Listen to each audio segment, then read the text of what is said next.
කොළඹ නගරයේ තදබදයෙන් මදක් ඈතට වන්නට නිස්කලංක මාවතක කෙළවරේ පිහිටි සෙවන නම් වූ ඒ නිවසදුටු මාත්‍රයෙන් රොෂාන්ගේ සිතට දැනුනේ යම් සහනයකි. ගමේ හැදිවැඩෙන ඔහුට නගරයේ කොන්ක්‍රීට් වනාන්තරය දැනුනේ හුස්ම හිර කරවන්නක් ලෙසය. එහෙත් මේ නිවස ඊට හාත්පසින්ම දෙනස් විය. අතුයිති විහිදූ සල්ගසක් ගේට්ටු අසල සෙවන සලසමින් සිටි අතර මිදුල පුරා පිපුණු নানা ප්‍රකාර මල් වර්ග එහි අලංකාරය තවත් වැඩි කළේය. බරැති බෑග් දෙකක් කරපින්නාගෙන ඔහු ගේට්ටුවෙන් ඇතුළු වන විට දොරකඩට පැමිණියේ ප්‍රසන්න සිනහවක් මුවදරාගත් කාන්තාවකි. ඇය රමණීය විය. වයස 42ක් පමණ වුදත් ඇයගේ රුවේහි තවම තරුණ බව රැඳී තිබිනේ. කරුණාවන්ත දැස් සහ මුවේ රැඳි මද සිනහව නිසා ඇය දුටු ඕනෑම කෙනෙකුගේ සිතේ පැහැදීමක් ඇතිවීම නොවැළැක්විය හැකි විය. ඔයා වෙන්න ඇති රොෂාන් කියන්නේ එන්න ඇතුළට ඇය මෘදු හඬින් පැවසුවාය. ඇයගේ කාරුණික ඇමතුම රොෂාන්ගේ හදවතටම දෙනුනේය. ගමෙන් පිට වී පැමිණි ඔහුට තම මව සිහිපත් විය. ඔහු ලැජ්ජාශීලී සිනහවක් පාමින් හිසසලා නිවසට ඇතුළු විය. මුල් දින කිහිපය රුෂාන්ට නුහුරු වුවද රමණීගේ සැලකිල්ල නිසා ඔහුට තනිකමක් නොදැනුනි.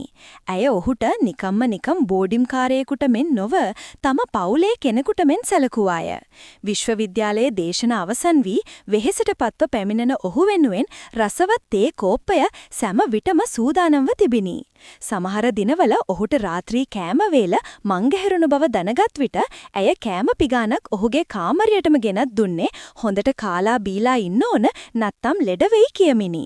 ඔහුගේ අපිරිසිදු ඇඳුම් දුටු විට දෙන්න මම හොදලා දෙන්නම්. ඔයාලට මේවට කොහෙද වෙලාවක් කියමින් ඇය ඒවද සෝඩා දුන්නාය. මේ සියල්ල රොෂාන්ගේ සිතේ ඇය කෙරෙහි ඇති කලේ ගැඹුරු ගෞරවයකි. එහෙත් ඒ සිනහව සහ කරුණාව පිටුපස සැඟවුණු යම් වේදනාවක් ඇති බව රොෂාන්ට ඉවෙන් මෙන් දැනිනි. එක් වැසිබර රාත්‍රියක බෝඩිම්මේ අනෙක් සිසුන් දෙදෙනාද නිවස් බලා ගොස් සිටි මොහොතක රොෂාන්ට නිින්ද නොගියේය. අකුණු සැර සමග ඇදහැලෙන වර්ෂාවේ ශබ්දය මැදින් ඔහුට රමණීගේ කාමරයෙන් ඊතා සියුම් ඉකිබිඳුම් හඬක් ඇසිනි. කුතුහලයෙන් යුතුව ඔහු තම කාමරයෙන් එළියට බැස ඇයගේ කාමරයේ දොර අසල මොහොතක් නතර වියා. ඇතුළතින් ඇසෙන වේදනාබර සුසුම් හඬ ඔහුගේ හදවතට පිහියකින් අනින්නාක් මෙන් දැනුනි. එහෙත් ඇයගේ පෞද්ගලිකත්වයට ගරු කළ ඔහු කිසිවක් නොවිමසා ආපසු තම කාමරයට හැරී ආවේය. ඒ රාත්‍රියේ ඔහුට නිින්ද ගියේ නැත. ඇයගේ තනිකමට හේතුව කුමක් විය හැකිදයි ඔහු කල්පනා කළේය. දිනක් සවස්වරුවේ රොෂාන් ආලින්දයේ පොතක් කියවමින් සිටියේය. රමණී ඔහු වෙනුවෙන් සාදාගත් තේ කෝප්පය රැගෙන ආවාය. මෙන්න රොෂාන් තේ එක කියමින් ඇය තේ කෝප්පය ඔහු අතට දෙන විට ඔවුන්ගේ ඇඟිලි තුඩු එකිනෙක ස්පර්ශ වියා. ඒ මොහොතේ කාලය මොහොතකට නතර වූවක් මෙන් දෙදෙනාටම දැනිනි. ඔහු ක්ෂණිකව හිස ඔසවා ඇය දෙස බැලුවේය. ඇගේ දෑස්වල වූයේද එවැනිම වික්ෂිප්ත බවකි. දෙදෙනාම ඉක්මනින් තම දෑත් ඉවටට ගත්තා.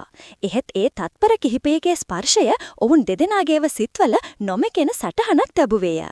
එදා සිට රොෂාන් රමණී දෙස බැලුවේ වෙනස්ම දෘෂ්ටිකෝණයකිනි. ඇය තවදුරටත් ඔහුට වැඩිහිටි කාන්තාවක් පමණක් නොවියා. ඇගේ ප්‍රසන්න පෙනුම සරල ඇඳුමෙන් වුවද කැපී පෙනුනි. අවට පරිසරයෙන් හමා ආ මල් සුවඳ පවා ඔහුගේ සිතේ පෙර නොදැනුණු හඟීම උස්සන්නට සමත් විය. තමාගේ සිතුවිලි ගැන ඔහුටම ඇති වූයේ ලැජ්ජාවකි. එහෙත් ඒ හඟීම් පාලනය කර ගැනීමට ඔහුට නොහැකි විය. මාස කිහිපයක් ගෙවී ගියේය. රොෂාන් සහ රමණී අතර වූ සම්බන්ධය දැන් හුදු නිවසියන් අතර ඇති සම්බන්ධයට වඩා බොහෝ දුර ගොස් තිබිනි. සති අන්තවල අනෙක් සිසුන් ගම්රට බලා යන විට සෙවන නිවසේ ඉතිරි වූයේ ඔවුන් දෙදෙනා පමණි. ඒ දිනවල ඔවුන් එකට ඉවුම් පිහුම් කළහා, ගෙවත්තේ මල් පැලවලට සාත්තු කළහා, පැරණි සිංහල චිත්‍රපට නැරඹූහෝ. ඒ කාලය ඔවුන් දෙදෙනාටම සැනසිලිදායක විය. දිනක් රොෂාන්ට තද උණක් සෑදිනි. ඇඟපතේ දැඩි වේදනාවෙන් සහ හිසරදයෙන් යුතුව ඔහු ඇඳට වැටුණේය. ඒ බව දැනගත් රමණී තම වැඩ සියල්ල පසකලා ඔහුට උපස්ථාන කිරීමට දිවාවාය. ඇය ඔහුට කොත්තමල්ලි තම්බා දුන්නාය. උණුසුම් කැඳ පිළියෙල කළාය. මුළු රාත්‍රිය පුරාම ඔහුගේ නළල මත තෙත රෙදි කබලි තබමින් උණ බස්සන්නට වෙහෙසුනාය. රාත්‍රියේ කිහිප වතාවක්ම උණ විකාරයෙන් දොඩවමින් ඇහැරුණු රොෂාන්ට සිහින්ම මතක තිබුණේ තමා අසල පුටුවක වාඩි වී තම හිස අතගාමින් සිටි රමණීගේ කරුණාබර දැස් පමණි. පසුදා අලුයම ඔහුට ඇහැරෙන විට උණ තරමක් අඩු වී තිබිනි. ඔහු සෙමෙන් දැස් විවර කළේය. ඔහු දුටු දෙයින් ඔහුගේ හදවත දියවී ගියය. මුළු රෑයම නිදිවරා සිටි රමණී වෙහෙසටපත් ඔහු වාඩි වී සිටි පුටුවේම හිස මේසයට තබාගෙන නින්දට වැටී සිටියාය. ඇගේ විසිරුණු කෙස් රොදක් නළල මතට වැටී තිබිනි. ඒ දසුන දුටු රොෂාන්ගේ සිතේ ඇය කෙරෙහි ඇති වූයේ අසීමිත සෙනෙහසකි. ආරක්ෂා කිරීමේ දැඩි ආශාවකි. ඇය තමා වෙනුවෙන් විඳි ඒ වෙහෙස ඔහුට දරාගත නොහැකි විය. ඔහු සෙමෙන් අතදිගු කර ඇගේ නළල මතට වැටී තිබුණු කෙස් රොද ඉවත් කිරීමට උත්සාහ කළේය. ඔහුගේ ස්පර්ශයෙන් ඇය එක්වරම ඇහැරුණාය. ඔයාට ඇහැරුණාද? දැන් කොහොමද ඇඟට? ඇය කලබලයෙන් ඇසුවාය. දැන් ගොඩක් හොඳයි. ඔයා මුළු රෑම නිදිමෙරුවද? රොෂාන්ගේ හඬේ වූයේ කෘතවේදීත්වයකි. ඒකට කමක් නෑ. ඔයාට සනීප නම් මේ ඇති. එක් වර්ෂාබර සන්ධ්‍යාවක විදුලිය විසන්දිවිය. මුළු නිවසම අඳුරේ කිලී ගියේය. රමණී ඉටිපන්දම් කිහිපයක් දල්වාගෙන ආලින්දයට පැමිණියාය. රොෂාන්ද එතනට පැමිණියේය. ඉටිපන්දම් මෙලියෙන් බිත්ති මත නැටු සෙවණැලි දෙස බලාගෙන ඔවුන් දෙදෙනා නිහඬව සිටියා. ඒ නිහඬ බව බිඳ දැමුවේ රමණීය. මේ වගේ වෙලාවට තමයි තනිකම හොඳටම දැනෙන්නේ. ඇය කීවේ සුසුමක් හැවමිනි. රොෂාන් ඇය දෙස බැලුවේය. එදින පළමු වතාවට ඇය තම අතීතය ගැන කතා කළාය. තම සැමියා හදිසි අනතුරකින් මිය ගිය හැටි. විදෙස්ගතව සිටින එකම දියණිය තමා ගැන සොයා නොබලන හැටි. මේ විශාල නිවසේ තනිවම ජීවත් වීමේ පාළුව සහ වේදනාව ගැන ඇය හඬමින් පැසවුවාය. ඇගේ දෑසින් ගලා ආ කඳුළු ඉටිපන්දම් මෙලියෙන් දිලිසෙන්නට විය. ඇයගේ වේදනාව දරාගත නොහැකි වූ රොෂාන්ට තමා කරන්නේ කුමක්දයි සිතා ගැනීමටත් පෙර ඔහු ඇය අසලට ගොස් ඇයව තම පපුවට තුරුළු කරගත්තේය. අඬන්න එපා, මම ඉන්නවනේ. ඔහු ඇගේ හිස අතගාමින් සෙමෙන් කීවේය. ඒ ස්පර්ශය හුදු සැනසීමක සීමාව ඉක්මවා ගිය එකක් බව දෙදෙනාටම දැනිනි. එය ගැඹුරු ආදරණීය ආරක්ෂාකාරී බැඳීමක ආරම්භය විය.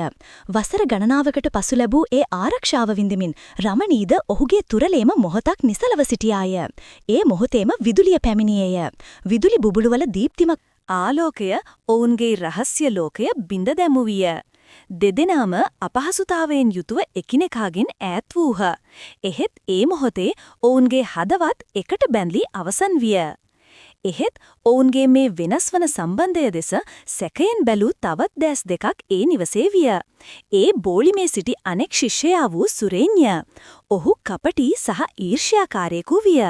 රමණී රොෂාන්ට දක්වන විශේෂ සැලකිල්ල ඔහුට රිස්සුවේ නැත. ඔහු ඔවුන් දෙදෙනා දෙස හොරෙන් බැලීමටත් ඔවුන්ගේ හැසිරීම් නිරීක්ෂණය කිරීමට පටන් ගත්තේය. සමහර අයට නම් මෙහි විශේෂ සැලකිලි වැනි වක්‍රකතා කියමින් ඔහු රොෂාන්ට අපහාස කළේය. ඔවුන්ගේ සම්බන්ධය අන් අයට හසු වේද යන බිය කළු වලාකුළක්සේ ඔවුන්ගේ සිත් මට සැරිසරන්නට විය. සුරේන්ගේ සැකය නිසා රොෂාන් සහ රමණී ප්‍රසිද්ධියේ කතාබහ කිරීම අඩු කළා. එහෙත් ඔවුන්ගේ හැඟීම් තවදුරටත් සංගවාගෙන සිටිය නොහැකි මට්ටමට පැමිණි තිබිනි. වචනවලින් කතා නොකලද ඔවුන්ගේ බැල්මෙන් රහස්‍ය සිනහවෙන් සහ කුඩා ඉඟිවලින් බොහෝ දේ හුවමාරු විය. එකිනෙකා නොදැක්කාසේ සිටීමට උත්සාහ කළද ඔවුන්ගේ හදවත් එකිනෙකා වෙතට ඇදී ගියේ චුම්බකයක් ලෙසනි. එක් 15වක පෝය දිනක රාත්‍රියක රොෂාන්ට නිින්ද ගියේ නැත.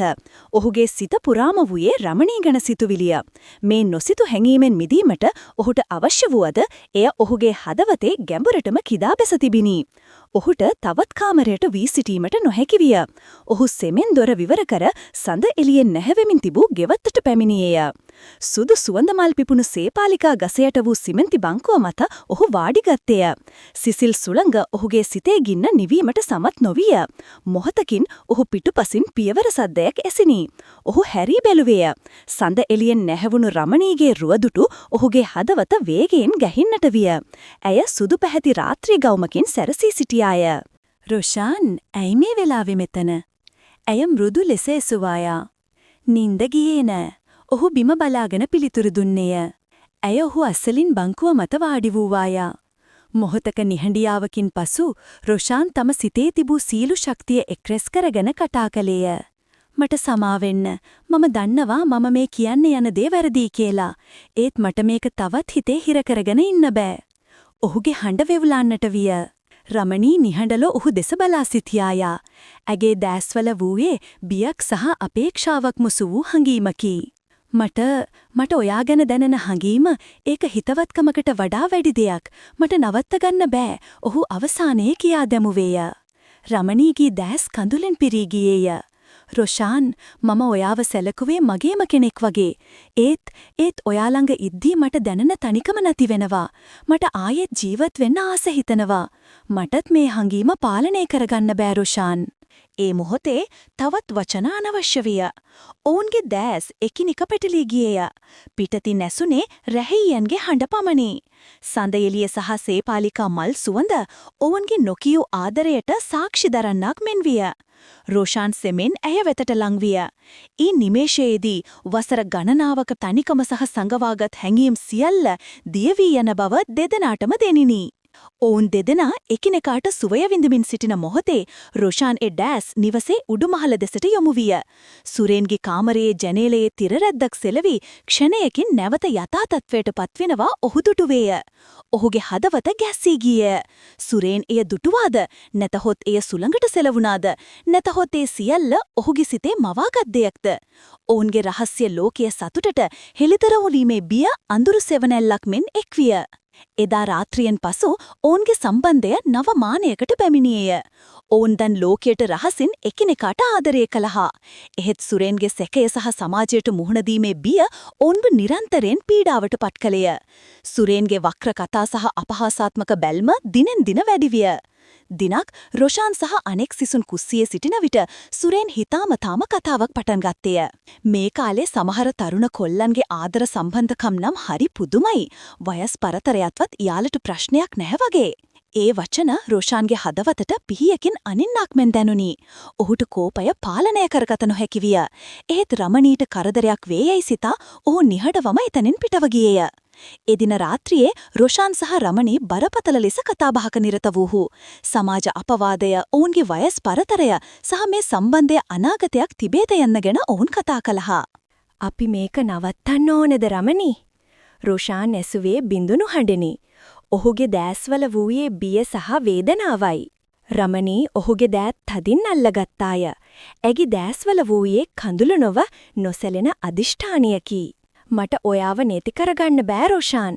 මම අවුරුදු ගාණක් තනියම මැරි ජීවත් වුණේ. මගේ ජීවිතයට ආයෙත් සතුටක් බලාපොරොත්තුවක් ගෙනාවේ ඔයා. මිනිස්සු මොනවා කිව්වත් මට කමක් නෑ. මට ඕන ඔයා එක්ක ඉන්න. ඇගේ ස්ථිරසාර පිළිතුර රොෂාන්ට විශාල ශක්තියක් ගෙන දුන්නේය. ලෝකය කුමක් කීවද? ඇය වෙනුවෙන් පෙනී සිටීමට ඔහු තීරණය කළේය. ඔවුන් දෙදෙනා ලෝකයට රහසින් හෝ තම ආදරය පවත්වාගෙන යාමට දැඩි ලෙස තීරණය කළහා. කතාව අවසන් වන්නේ ඊට පසුදා උදෑසනකය. රමණී සහ රොෂාන් කුස්සියේ එකට තේ සාදමින් සිටිති. පිටතින් බලන ඕනෑම කෙනෙකුට ඔවුන් තවමත් එකම නිවසේ ජීවත් වන දෙදෙනෙකු පමණි. සුරේන්ද්‍ර කුස්සියට පැමිණ ඔවුන් දෙස සැකයෙන් බලා සිටී. එහෙත් රොෂාන් සහ රමණී අතර හුවමාරුවන රහස්‍ය ආදරණීය සිනාවෙන් සහ එකිනෙකාගේ දැස්වල ඇති නොසැලෙන බැඳීමෙන් ඔවුන්ගේ ලෝකය ඔවුන් දෙදෙනා විසින්ම නිර්මාණය කරගත් බවත්, එහි අනාගතයේ කුමක්කවත් ඒ මොහොතේ ඔවුන් සතුටින් සිටින බවත් පැහැදිලි විය. සුරේන්ගේ තර්ජනය සහ සමාජයේ අභියෝගය තවමත් ඉතිරිව ඇත. එය ඔවුන්ගේ ආදරයේ ශක්තිය මැනබලන අනාගතයේදී ඔවුන් මුහුණ දිය යුතු පරීක්ෂණයක් ලෙස ඉතිරි කරමින් ඔවුන්ගේ ආදරණීය ලෝකයේ උදෑසන ආරම්භ විය.